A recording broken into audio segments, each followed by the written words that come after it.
नमस्कार दोस्तों, एक बार फिर से स्वागत है आपका रंता जोगी चैनल पे। आज हम आपके सामने प्रस्तुत करेंगे भगवान हनुमान से जुड़ी हुई कथाएं। भगवान ब्रह्मा के महल में अंजना नाम की सुंदर अप्सरा थी। उन्हें एक ऋषि ने श्राप दिया था कि जब भी उन्हें किसी से प्रेम होगा तो उनका मुख वानर जैसा हो जाएगा। ब्रह्मा जी ने उनकी सहायता करने हेतु अंजना को पृथ्वी लोक में अवतरित किया। पृथ्वी लोक पर उनका विवाह वानर राज केसरी से हुआ।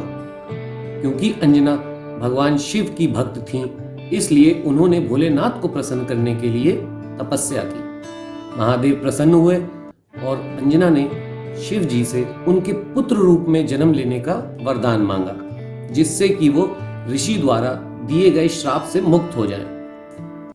कुछ समय बाद महाराज दशरथ कुछ संतों के साथ एक यज्ञ कर रहे थे। यज्ञ के पश्चात संतों ने दशरथ जी को प्रसाद की खीर दी और कहा कि अपनी सभी रानियों को खिला दो। तभी कौशल्या की खीर का कुछ हिस्सा एक चील लेकर उड़ गई, वहां जहां पर अंजना ध्यान में लीन थी। शिव जी के कहने पर वायुदेव ने वो खीर अंजना के हाथों में रख दी। अंजना ने उसे शिव जी के प्रसाद के रूप में ग्रहण किया और तब जन्म हुआ 11वें रुद्र अवतार महाबली हनुमान जी का। एक बार माता सीता अपने माथे पे सिंदूर लगा रही थी। ये देख के हनुमान जी ने पूछा, आप ये सिंदूर क्यों लगा रही हैं? जिसका उत्तर माता सीता ने दिया कि मैं प्रभु श्री राम की अर्धांगिनी हूं और ये सिंदूर उनके प्रति प्रेम और सम्मान का प्रतीक है। ये सुनकर हनुमान जी ने अपने पूरे शरीर में सिंदूर लगा लिया। ये देखकर श्री राम प्रसन्न हुए और वरदान दिया कि जो भी आने वाले समय में हनुमान जी की सिंदूर से पूजा करेगा उसके सभी दुख दूर हो जाएंगे।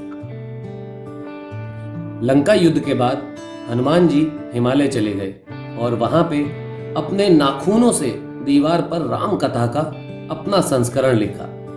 जब ऋषि वाल्मीकि अपनी लिखी हुई रामायण दिखाने हनुमान जी के पास आए और वहां की दीवारों को देखा तो व्यथित हो गए, क्योंकि हनुमान की रामायण उनकी रामायण से श्रेष्ठ थी और अब कोई उनकी रामायण पर ध्यान नहीं देगा, सब हनुमान की ही रामायण पढ़ेंगे। वाल्मीकि को दुखी देखकर हनुमान जी ने अपनी रामायण को नष्ट कर दिया। ये देखकर ऋषि वाल्मीकि ने कहा कि उन्हें हनुमान की महिमा का गुणगान करने के लिए पुनर्जन्म लेना पड़ेगा।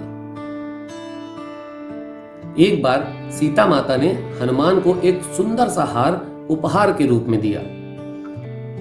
बड़ी उत्सुकता से हनुमान उसके हर मोती को देखने लगे और फिर वो हार माता को वापस कर दिया, ये कहते हुए कि जिस वस्तु पे श्री राम का नाम नहीं वो वस्तु मेरे किस काम की। ये सुनकर विभीषण ने कहा कि आपका शरीर पर्वत के समान विशाल है, पर इस पर भी प्रभु श्री राम का नाम कहां लिखा है?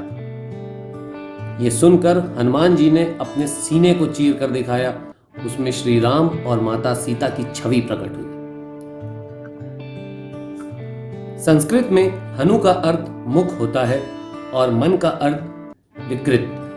जब बाल हनुमान ने सूर्य को एक फल समझकर अपने मुंह में रख लिया था, तब इंद्रदेव ने क्रोधवश होकर अपने वज्र से हनुमान जी पे वार किया था, जिसके प्रभाव से वो सीधे धरती पे गिरे और उनका मुख विकृत हो गया और तभी से ये हनुमान के नाम से जाने जाते हैं। जब हनुमान लंका को अपनी पूंछ से जलाकर अपने शरीर को ठंडा करने के लिए समुद्र में उतरे, तो कहा जाता है कि तब उनके पसीने की एक बूंद मछली ने निगल ली थी, जिससे मकरध्वज का जन्म हुआ, जो उनके पुत्र माने जाते हैं। जब श्री राम ने पृथ्वी लोक को त्याग कर वैकुंठ लोक जाने का मन बनाया, तो वो स्वयं जानते थे कि हनुमान ऐसा नहीं होने देंगे। अतः उन्होंने हनुमान को अपनी अंगूठी ढूंढने को कहा, जो गिर गई थी। जब हनुमान वो अंगूठी ढूंढने गए तो वहां पर उन्हें यमराज मिले। यम ने कहा कि श्री राम की अंगूठी गिरने का मतलब है कि अब श्री राम के अवतार का अंत होना है। तो दोस्तों, ये थी हनुमान जी से जुड़ी कुछ सुनी अनसुनी रोचक घटनाएं।